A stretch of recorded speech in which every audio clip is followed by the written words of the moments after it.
Vamos a orar, comenzar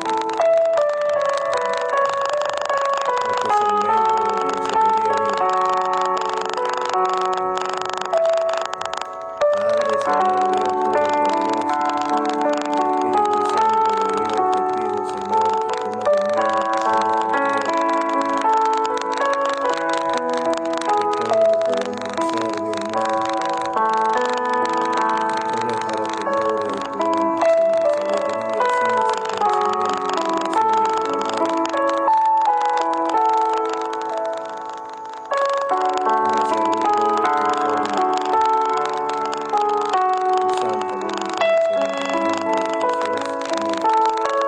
Amén.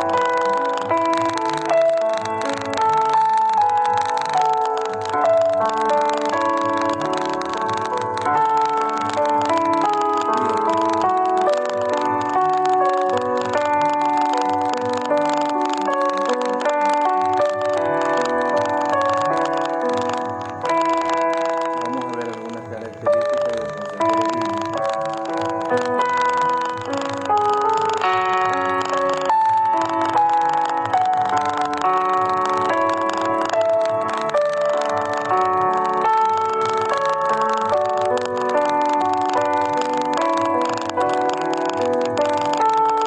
consejero bíblico. La recomendación que yo te dije, otra de las características de un verdadero consejero bíblico es que las soluciones no le pertenecen a él, sino a Dios, según el libro de San Juan. Vamos a ver esto. El libro de San Juan, capítulo 14, versículo 26.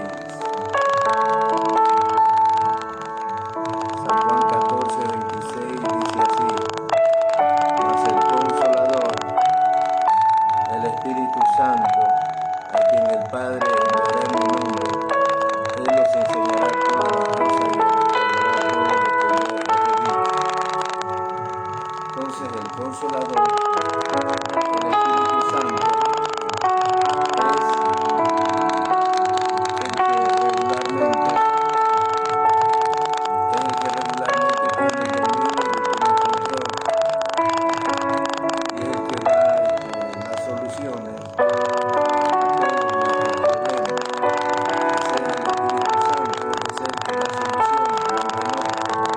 Entonces, otra de las características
Bien, gracias, sierva del Señor, verdad, mi hermana Elsa, confirme si se escucha ahí, ayúdeme.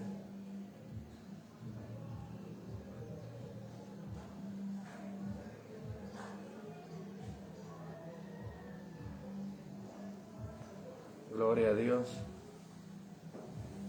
Confirme si se escucha ahí. Bien, ahí sí se escucha, ¿ya?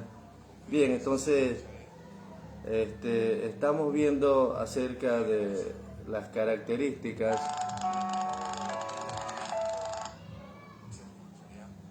Bien, entonces, estamos viendo acerca de... Sí, de las características del cristiano. Que ya hemos dicho, ¿no es cierto? Entonces vamos ahora voy a dar un repaso brevemente porque parece que no se estaba escuchando. Bien, entonces la característica del cristiano es que las soluciones no le pertenecen a él. La otra es que no debe ser autosuficiente, debe confiar en Cristo. La otra es que el Espíritu es su consejero y lo capacita. La Escritura alumbra su camino. El éxito de su consejería depende de que sepa todas las respuestas. No, por eso el consejero bíblico no conoce todas las respuestas. No debe enfrentar al pecado del otro con una actitud condenatoria o con una crítica, ¿verdad? El secreto de la victoria sobre el pecado es creer y confiar en el poder del Espíritu de Cristo que mora en nosotros. Bien, esas son las características que ya las había estado dando, pero por el motivo de audio parece que no estaba saliendo. Entonces vamos a continuar y ahora vamos a ver las preguntas que nos hacen y el consejo que nos piden. Amén. Bien, dice así.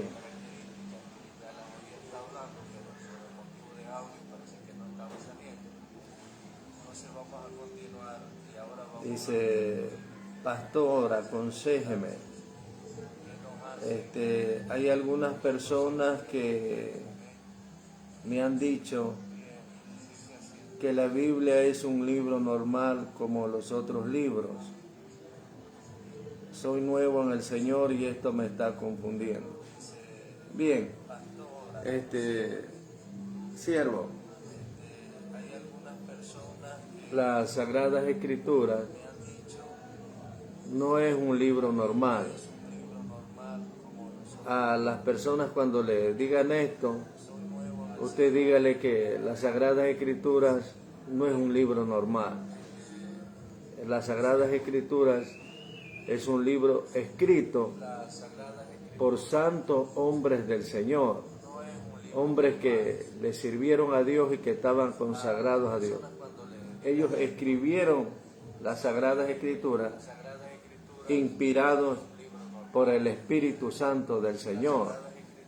Y el asunto que es que ellos lo escribieron en tiempos distintos y usted puede ver cómo en la Biblia hay una armonía completa en cuanto a las Sagradas Escrituras, ya que el Antiguo Testamento habla de la venida de Cristo o anuncia la venida de Cristo y en el Nuevo Testamento es el cumplimiento de la venida de Cristo.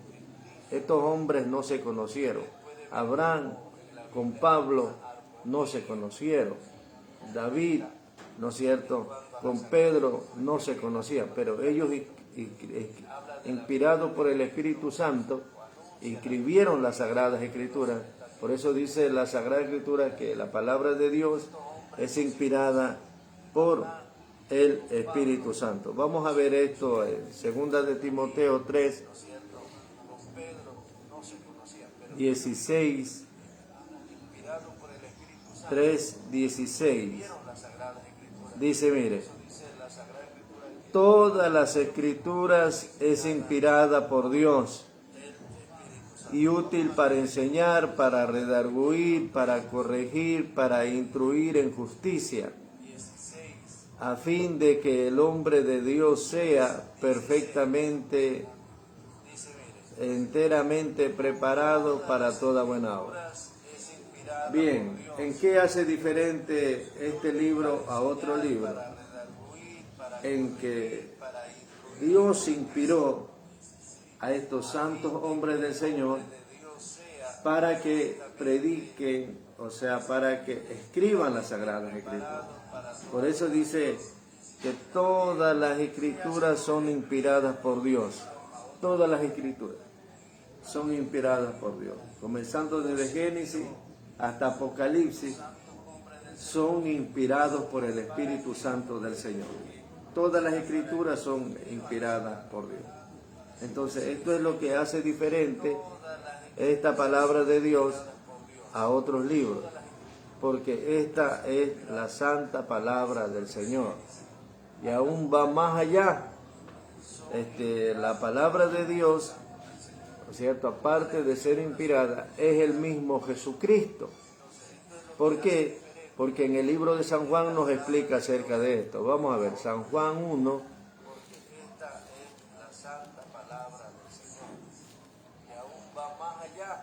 San Juan 1 dice, en el principio era el Verbo, y el Verbo era con Dios, y el Verbo era Dios. En el principio, dice literalmente, era el Verbo, y el Verbo era con Dios. ¿Cuál es el Verbo? El Verbo es la palabra, es Jesucristo. Por eso dice, en el principio era el Verbo, hablando de Jesús, pero en el principio de la creación, ya que Dios no es un ser creado, Dios existe por toda la eternidad. Entonces por eso dice, en el principio de la creación era el Verbo, o sea, era la palabra. Y el Verbo estaba con Dios. Y el Verbo era Dios, hablando de la divinidad de Jesucristo. Entonces Jesús estaba en el principio y era el Verbo. Por eso en la creación vamos a ver dónde está Jesús.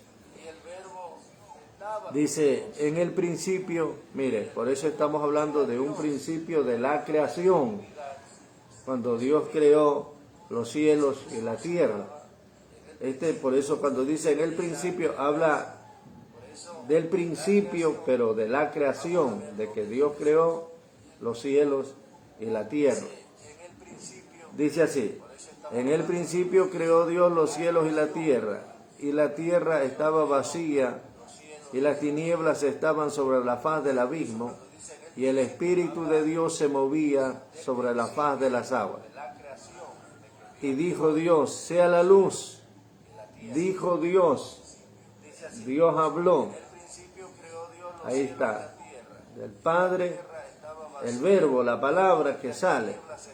Dijo Dios, dice, ¿no es cierto? Y vio Dios que la luz era buena, entonces, y dijo Dios, sea la luz, y fue la luz. Entonces ahí está el Padre, el Verbo, que es la palabra que salió, y el Espíritu Santo que se movía en la faz de la tierra. Entonces, el Verbo era en el principio, ¿no es cierto? O sea, hablando de Jesucristo. Pero este Verbo fue hecho carne y habitó entre nosotros. Vamos a ver esto. Esto está en el libro de, ahí mismo, Primera de Juan 1:14. Dice, y aquel Verbo fue hecho carne y habitó entre nosotros, y vimos su gloria, gloria como del unigénito del Padre, lleno de gracia y de verdad. Ahí está. El Verbo fue hecho carne. O sea, por eso esta palabra es el mismo Jesucristo. Por eso se diferencia regularmente con otros libros como estos. Se diferencia. Este es un libro de enseñanza, de homilética, escrito por hombres. Pero esta palabra, la santa palabra del Señor, es escrita por santos hombres del Señor y es el mismo Jesucristo. Por eso esta palabra tiene vida, no es una palabra muerta, es una palabra que tiene vida. Y esta palabra de Dios vive y permanece para siempre. O sea, esta palabra del Señor no es que se va a acabar, esto vive y permanece para siempre. Por eso escuché un día a un doctor dando testimonio. Dice que este doctor, antes de graduarse regularmente, dice que estudiaba enciclopedias, libros sobre medicina y todo esto. Y cuando se graduó, dice que después le presentaron a Cristo como Señor y Salvador y dice que aceptó a Cristo. Entonces él dice que comenzó a leer las Sagradas Escrituras y cuando comenzó a leer la palabra del Señor, aquí me están escribiendo por WhatsApp, parece que quieren una consejería. Dice así, vamos a ver.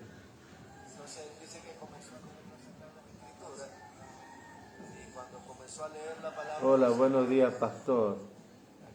Amén, mi hermana Elsa, amén. Dios le bendiga, sierva del Señor. Se acuerda de mí. Dios le bendiga, mi hermana Elsa. Bendiciones, Dios le bendiga, sierva del Señor. Amén. Entonces, la palabra de Dios es viva. La palabra de Dios es viva y eficaz. Es el mismo Jesucristo. Es la misma palabra del Señor. La palabra de Jesús. Es la misma palabra. Es el mismo Jesucristo. Es viva y eficaz. Y es más cortante que toda espada de doble filo, dice la palabra del Señor. Entonces, por eso es muy importante que sepamos que la palabra no es una palabra muerta. Es la palabra del Dios vivo, del Dios real.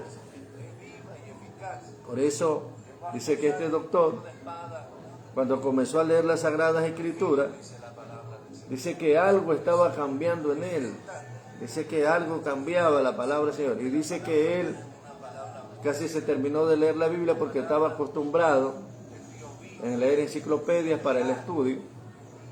Y dice que comenzó a leer, dice que se terminó de leer la Biblia, pero dice que después se dio cuenta que al terminar de leer la Biblia no era como las enciclopedias que se había leído de medicina anteriormente. Dice que esta palabra no se podía olvidar, no se podía sacar de la mente. Y cuando leía las enciclopedias dice que esa palabra ya de pronto más adelante se olvidaba. Entonces, ¿por qué esto es diferente? Porque esto es palabra de Dios, es palabra viva, esta no es palabra muerta como de los libros y todo. No, esta es una palabra viva y eficaz. Dice la Biblia que es más cortante que toda espada de doble filo. Por eso es muy importante que nosotros sepamos y entendamos esto acerca de esta palabra. Entonces, por eso, mi amado hermano, que me pidió el consejo, esta Biblia no es un libro normal, común y corriente. Este es diferente porque es inspirada por el Espíritu Santo del Señor. Es viva y eficaz. Por eso aquí está la mente de nuestro amado Jesucristo. Cuando los santos hombres del Señor, por cierto, traían una palabra o hablaban, ellos no hablaban inspirados, ¿no es cierto?, por su espíritu. No, ellos hablaban inspirados por el Espíritu Santo del Señor. Vamos a ver esto. Vamos a ver esto. Mire, esto está en Segunda de Pedro. ¿Sí? Segunda de Pedro. Dice así. Segunda de Pedro, capítulo 1, versículo 21. Mire lo que dice. Porque nunca la profecía fue traída por voluntad humana, sino que los santos hombres de Dios hablaron siendo inspirados por el Espíritu Santo. O sea que la palabra de Dios nunca fue traída por voluntad humana, sino que los santos hombres del Señor hablaron inspirados por el Espíritu Santo del Señor. Qué lindo esto. Por eso es que si usted lee en el libro de Ezequiel, dice, y vino palabra de Jehová, vino palabra de arriba, de parte de Dios. Jeremías, y vino palabra de Jehová. O sea, ¿sí se da cuenta? Entonces, esta palabra de parte del Señor regularmente no era las profecías traídas por voluntad humana, sino que los santos hombres del Señor hablaron siendo inspirados por el Espíritu Santo del Señor. Qué lindo, mi hermano, esto.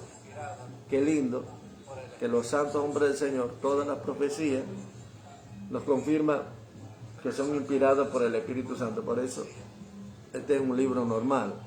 Por eso el cristiano debe estar seguro a la palabra profética, porque esta es la que es segura, la palabra de Dios es segura y nos alumbra como antorcha. Ahí mismo está, segunda de Pedro 1:19. Tenemos también la palabra profética más segura, a la cual hacéis bien en estar atentos, como a una antorcha que alumbra en lugar oscuro, hasta que el día esclarezca y el lucero de la mañana salga a vuestros corazones. Mire, tenemos también la palabra profética más segura, a la cual hacéis bien en estar atentos como a una antorcha que alumbra en lugar oscuro. Por eso cuando usted no sepa qué hacer, cuando tenga un momento de oscuridad en su vida, tiene esta palabra profética segura, es segura esto, porque es de parte del Espíritu Santo, que alumbra ella como una antorcha que alumbra en un lugar de oscuridad.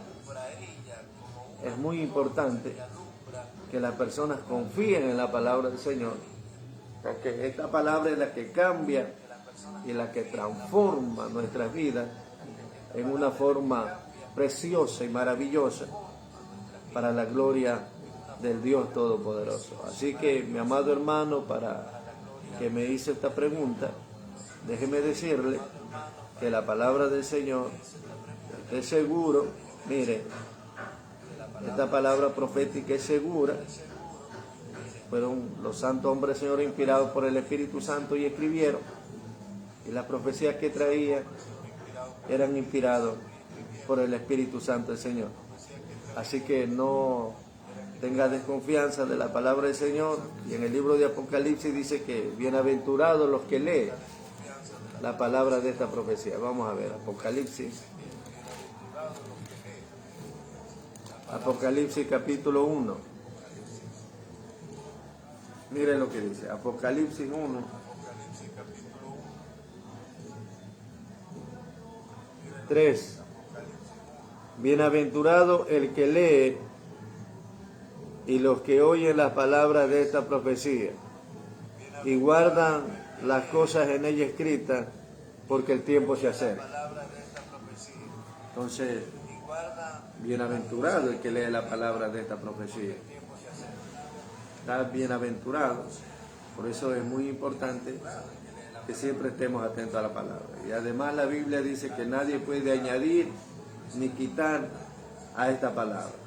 El que añade o le quita, dice que las plagas que le cayeron en Egipto le van a caer a estas personas. Que están en la Biblia le van a caer a estas personas. Por eso, esté tranquilo, hermano, siga adelante, que la palabra de Dios es inspirada por el Espíritu Santo, es el mismo Jesucristo, y la profecía fue traída por el Espíritu Santo para la gloria del Señor. Bien, vamos a ver aquí otro consejo que dice dice, pastor, ayúdeme a entender, la política y el santo evangelio pueden estar unidos, porque me están diciendo que los políticos pueden ser cristianos. Bien. Mira, este tema es profundo y delicado. Lo primero que debemos de saber acerca de esto es que Jesucristo dijo que Él nos puso ejemplo en todo y que nosotros debemos de seguir sus pisadas. Por eso el ejemplo para nuestra vida cotidiana y diaria en este mundo es Cristo Jesús. Entonces, por medio de Jesús vamos a ver si la política y el evangelio pueden estar unidos, porque hay muchas personas que se meten a políticos siendo cristianos. Entonces vamos a ver lo que Jesús hizo. Y esto lo vemos en el libro de San Juan. San Juan capítulo 18, versículo 36. Dice así. Le dijo entonces Pilato, versículo 36, perdón. San Juan 18, 36. Entonces respondió Jesús, mi reino no es de este mundo, y si mi reino fuera de este mundo, mis servidores pelearían para que yo no fuera entregado a los judíos, pero mi reino no es de aquí. Aquí está. El reino no es de aquí. A Jesucristo, al ver que tenía gente que lo seguía, al ver que había cualquier cantidad de personas que lo seguía y estaban atrás de él, a él quisieron hacerlo rey. O sea, se le acercaron, como quien dice, la cúpula política, para decirle que sea rey, porque ellos estaban ya no querían al que tenía. Lo dice literal. Y Jesucristo dice, mi reino no es de este mundo. O sea que Jesucristo rechazó precisamente a esto. Y eso es lo que debe saber la iglesia del Señor. Cristo rechazó a ser rey aquí en la tierra, porque su reino no era de este mundo. Mi reino no es aquí. Jesucristo se le acercaron cualquier cantidad de gente para tratar de hacerlo rey. Y él dijo, no, mi reino no es aquí. Y esto se lo dijo precisamente a Pilato. Porque Pilato le preguntó en el versículo 33. Entonces Pilato volvió a entrar en el pretorio y llamó a Jesús y le dijo, ¿eres tú rey de los judíos? Jesús le respondió, ¿dices tú esto por ti mismo o te lo ha dicho otro de mí? Pilato le respondió, ¿soy yo acaso judío, tu nación? Y los principales sacerdotes te han entregado a mí. ¿Qué has hecho? Y ahí él responde, él no es el rey de ese mundo. Entonces por eso es que entre la política y el cristianismo no hay compatibilidad. No hay compatibilidad porque Jesucristo lo dijo. Jesucristo lo enseñó. No son compatibles entre el cristianismo y la política. ¿Verdad? Entonces hay algunas personas que dicen, no, pues dice, si Daniel sirvió al rey. Claro, es verdad que Daniel sirvió al rey, pero Él lo hizo en circunstancias especiales. Usted ve a Jesucristo tratando de ganarse un cargo público. Los querían hacer rey de la tierra, aquí en la tierra, y Él no quiso, porque su reino era de arriba. Y Jesucristo en ningún momento se metió a un cargo político, como lo hacen actualmente ciertas personas. Entonces, ¿por qué? Porque no se puede. Ahora vamos a ver por qué el caso de Daniel y los jóvenes es algo diferente. Vamos a ver, vámonos a Daniel. Daniel capítulo 1.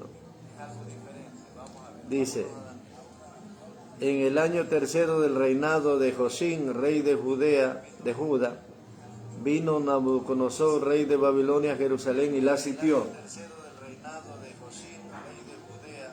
Y el Señor entregó en sus manos a Josín, rey de Judá, y parte de los utensilios de la casa de Dios, y los trajo a tierra de Sinar, a la casa de su Dios, y colocó los utensilios de la casa del tesoro de su Dios.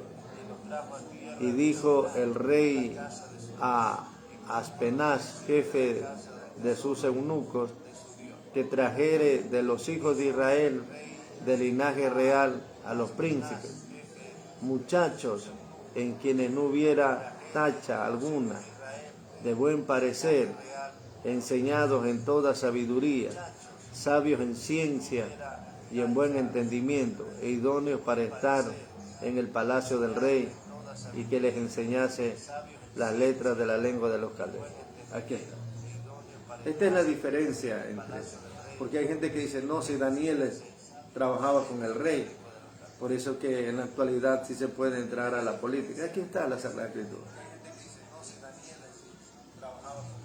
Aquí están las Sagradas Escrituras. Usted acaba de leerlo aquí. En el año tercero vino Nabucodonosor, rey de Babilonia, a Jerusalén y la sitió, la conquistó. Y llevaron cautivos a Daniel y algunos jóvenes que eran sabios, que conocían, sabios y prudentes, de buen linaje. Entonces ya, estando estos muchachos ahí, ¿no es cierto?, en el palacio del rey, entonces lo primero que Daniel hizo fue no contaminarse con las cosas del rey. O sea, Daniel, aunque estaba prisionero, aunque estaba con el rey, él era íntegro a Dios y trataba de no contaminarse ni aún con la comida de ellos. Miren lo que dice más abajo. 8. Y Daniel propuso en su corazón no contaminarse con la porción de la comida del rey, ni con el vino que bebía. Pidió por tanto al jefe de los eunucos que no se le obligase a contaminarse. Y puso Dios a Daniel en gracia y en buena voluntad con el jefe de los eunucos. Daniel, ¿qué hacía con el rey? Daniel no estaba poniendo ni cambiando leyes.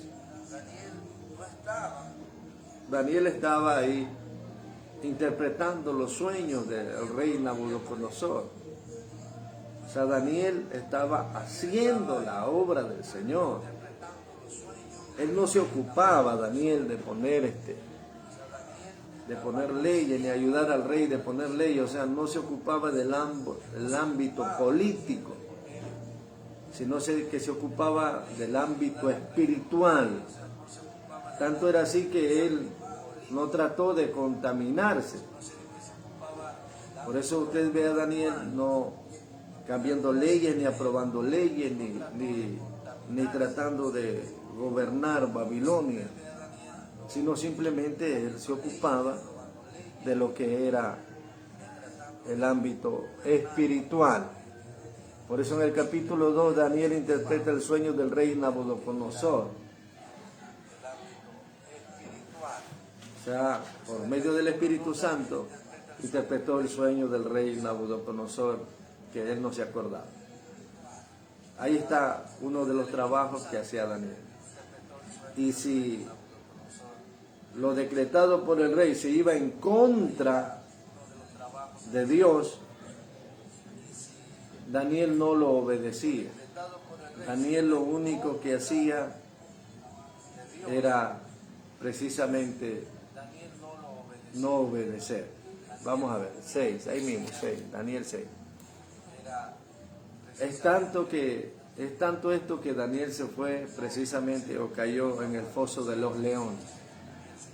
Lo enviaron al foso de los leones porque, dice así, pareció bien a Darío constituir sobre el reino 120 sátrapas que gobernasen para todo el reino,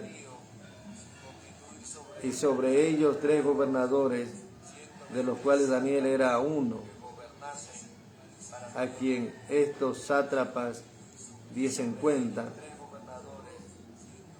para que el rey no fuese perjudicado. Pero Daniel mismo era superior a estos sátrapas y gobernadores, porque había en él un espíritu superior, y el rey pensó en ponerlo sobre todo el rey. Esto era lo que él pensaba. Entonces los gobernadores y los sátrapas buscaban ocasión para acusarlo a Daniel en todo lo relacionado al reino, mas no podían hallar ocasión alguna o falta, porque él era fiel y ningún vicio ni falta fue hallado en él. Tremendo. Entonces dijeron aquellos hombres, no hallaremos contra este Daniel ocasión alguna para acusarlo, si no le hallamos contra él en relación con la ley de su Dios. Entonces estos gobernadores y sátrapas se juntaron delante del rey y dijeron así: Rey Darío, para siempre vive. Todos los gobernadores del reino, magistrados, sátrapas, príncipes, capitanes, han acordado por consejo que promulgues un edicto real y lo confirmes, que cualquiera que en el espacio de 30 días demande petición de cualquier dios u hombre fuera de ti, rey, se echado en el foso de los leones. O sea que en el transcurso específicamente de 30 días nadie podía demandar algo a Dios o a hombre, sino solo al rey. Entonces Daniel supo de este edicto y lo único que hizo fue, se fue a orar. Abrió su recámara,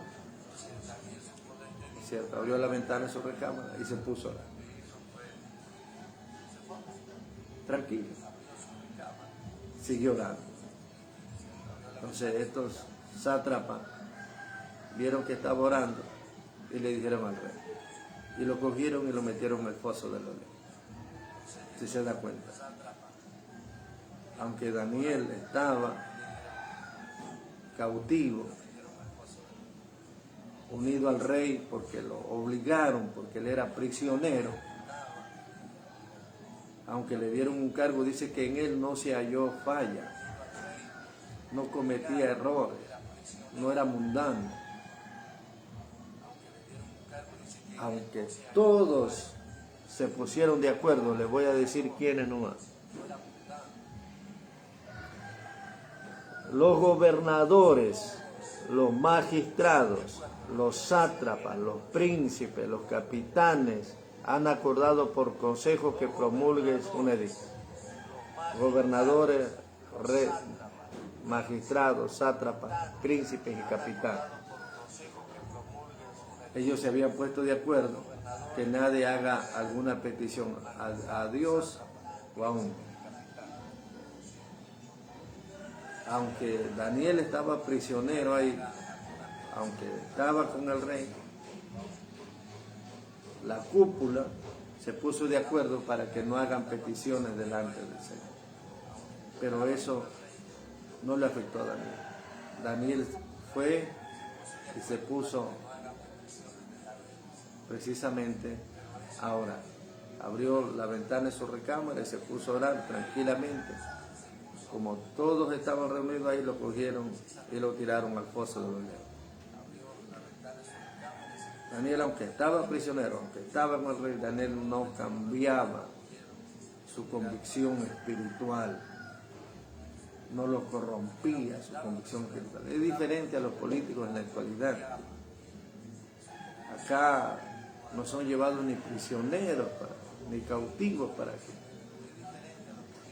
trabajen en altos cargos, sino que hay votaciones y se meten a estas votaciones. Por eso usted lo ve a estos políticos que en campaña, políticos cristianos que en campaña mismo desde ya se corrompen, apoyando situaciones que en realidad no les competen,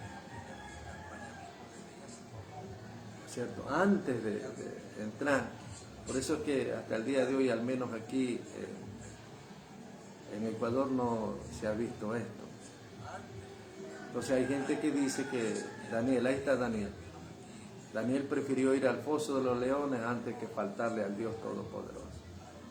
Entonces hay algunos que dicen el Ecuador cambiara si hubiera un presidente cristiano. Dice, un presidente cristiano, el Ecuador cambiara. No, esto no va a cambiar nunca. La Biblia dice que antes que Cristo venga va a haber hambre, va a haber necesidad, va a haber aflicción, va a haber tribulación. Esto nunca va a cambiar, por eso nosotros debemos de buscar al Señor, confiar en Dios y orar por las autoridades establecidas. Bien, el tiempo avanza. Espero que esto te haya ayudado, siervo del Señor, y sigue adelante. Quiero agradecer a todas las personas que se han conectado, también a mi hermana Elsa, gracias por haberse conectado y haberse reportado acá. Vamos a orar, amén. Padre, Señor Dios Todopoderoso, gracias te damos, amado Espíritu Santo, por tu grande amor y tu inmensa misericordia. Mira, tu palabra, Dios mío, ha sido enseñada, explicada, Dios mío. Gracias por la sabiduría que me has dado para poder aconsejar con la luz de tu palabra, Dios mío, Espíritu Santo. Bendice grandemente a las personas. Bendice a los que tienen necesidades, aflicciones, tribulaciones. Sácalo de sus problemas y ayúdalo y suple todas sus necesidades, Señor. Gracias te damos, Padre, Hijo, Espíritu Santo. Amén. Dios le guarde y le bendiga. Adelante con el Señor. Amén.